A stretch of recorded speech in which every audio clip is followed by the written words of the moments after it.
মানে সিরিয়াসলি আজকেও তোমার ওই একই জামা? আরে এই জামাটা পরে আমাকে হিরো লাগে। পাড়ার লোক, অডিয়েন্স সবাই শুধু হাসাহাসি করার বলে তোর বরের কি আর কোনো জামা নাই, একটাই জামা পরে?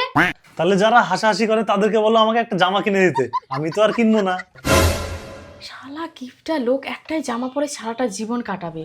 আমার বর কিপটা হতে পারে কিন্তু আমি কিপটা নই, তাই নিজের জন্য অনেকগুলো ড্রেস কিনে নিয়েছি, সাথে বরের ভাগেরও শপিং করে নিয়েছি। আর এগুলো আমি কিনেছি স্ন্যাপডিল থেকে খুবই কম দামে। তুমি আবার শপিং করে নিছো?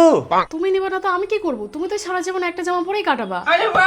তো চলো ড্রেসগুলো এখন এক এক করে পরে দেখা যাক। প্রথমে দেখো এই চুড়িদারটা কত সুন্দর লাগছে না, দামও কিন্তু মাত্র 353 টাকা। এটা তোমরা বন্ধু বান্ধবীদের সাথে কোথাও ঘুরতে গেলে পরতে পারবে। তারপর দেখো এই লাল চুড়িদারটা, এটার দামও কিন্তু মাত্র 337 টাকা। এটার কাপড়ের কোয়ালিটিও খুবই ভালো। ব্ল্যাক কালারের আমার কোনো ড্রেস নেই, তাই আমি এটা নিয়েছি মাত্র 348 টাকায়। কালো ড্রেস দেখতে এমনিতেই সুন্দর লাগার, এগুলো পরে তোমরা কোথাও কোনো বার্থডে পার্টি বা বিয়ে বাড়িতে গেলে একদম ক্লাসি লাগবে। সবশেষে এই চুড়িদারটা দেখো একদমই সিম্পল হলেও কাপড় কোয়ালিটি কিন্তু খুবই নরম, আর দামও মাত্র 385 টাকা। এটা পরে মন্দিরে পুজো দিতে গেলে দেখতে কিন্তু বেশ ভালো লাগবে। সবকটা ড্রেসে আমি নিয়েছি স্ন্যাপডিল থেকে খুবই কম দামে।